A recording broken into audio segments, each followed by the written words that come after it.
Welcome to the lair of Dungeon Master Doom. In this video, deep from inside my lair, I've been peering into my Dungeon Master orb, and it's a little hazy when I start looking at dragons. I haven't really figured out how should dragons talk and what do they sound like when they speak. Now, Dungeon Master Doom can do creepy goblin voices or maniac voices, insane voices. I can do the Skeksis from the Dark Crystal, the one who always went, yes. I can do creepy weirdo stuff, but I can't do elegant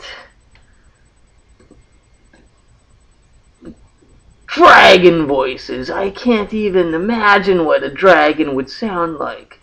Maybe something like Darth Vader, but I'm not gonna sit behind a fan when I'm talking to the players. I am the dragon. I am your father. No, that will not suffice in Dungeon Master Doom's game at all. So, I'm asking you out there, whoever may see this transmission from Dungeon Master Doom, what do dragons sound like in your adventures? How do you do their voices? How would you describe their voices? I can't really come out with an idea of how to describe the voice. Now, the dragon in my game is going to be a very young dragon, not even quite a juvenile. In between, he's like an older wormling. So he's still young, and the players, he'll still threaten the players greatly, but if they kill him, they get lucky and kill him, it won't matter. But he'll still, well, I'll just have to see how it works. In theory, it should work, but in theory, nothing ever works. So, it's a black dragon, a young black dragon's voice. So he wouldn't be as commanding as someone like Darth Vader. Or he wouldn't be as off-center as the Emperor, maybe. The Emperor is a little nuts. But he would still be young. He'd be smart. A young dragon is still a super genius. But, no, he wouldn't be as elegant. He might be a little more brash. So, but I want to figure out his voice. If I could get that voice, at least in my head, so I could describe it, then I would get past this. Now, on another note, I did figure out my goblins. Goblins! I don't like the Pathfinder goblins. It's just me. Some people like them. I don't hate you for liking them. You can't hate anybody who likes Jar Jar Binks. It's gonna be a fun person. So, I think I'd enjoy the company of someone who likes Jar Jar Binks. Cartman from South Park would like Jar Jar Binks. I don't know if I'd actually like Cartman. But, okay, so I've gone to town on revamping the Black Fang's dungeon. Now, I had it ready to play when I write on my graph paper tablet, and it was just 3 pages, a couple paragraphs and notes. But then I got the urge of actually writing a frickin' adventure that other people could read. It would just be, I want to see if I can write an adventure at a professional level. Well, I don't want to call it professional because I don't want to make money. I'm doing this for fun. I don't want to think about money when it comes to games at all. But also I'll put it for free on the internet as a free PDF that you can just download. And you can read it. But it'll be a while. But I got this sucker is thick, dude. Thick. I wouldn't say dude. Dungeon Master doesn't say dude. Frickin'. This thing might be 40 pages by the time I'm done with it. It's frickin' nuts.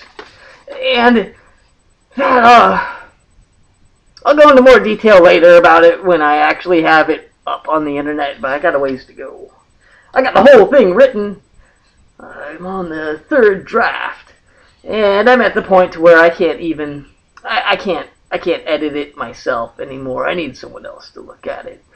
And I can go through it so many times and catch all the ands and little grammar errors, but I've gone through it so many times I can't see it anymore.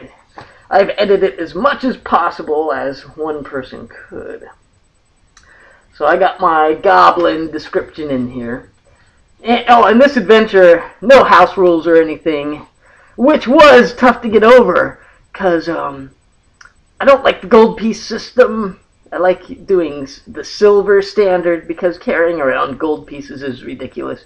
But I exacted this to 3.75 rules, OGL. So, and I'll have my own secret version. But the OGL version I'll put up for free. But, yeah. So, my goblins. Where are my goblins? Let me see here. Okay. So I'm going to illustrate this too. So I'll draw the goblins. But as far as the description, that's all you really need. So I'm ready. This game has been ready to play for a while. Okay. So it goes. A pair of crudely armored humanoids standing only slightly above 3 feet tall come rushing at you with wicked swords. Before you clash, you notice their features are distorted and grotesque. They have dirty greenish skin, long ripped ears, crooked fangs, and long gangly arms which reach the ground as they charge towards you. So there's the whole concept of my goblins in my game. But no one can really get goblins right. I did the research, and no one can agree on what goblins are or what they look like, even in the ancient fairy tales and stuff. And the green skin is actually new. That's something that just appeared in games like D&D. So, the green skin, I'll just stick with it because it's a D&D game. And, but goblins, they can be frickin' anything. So, there's no wrong or right way to do the goblins. It's just, Pathfinder goblins drive me crazy!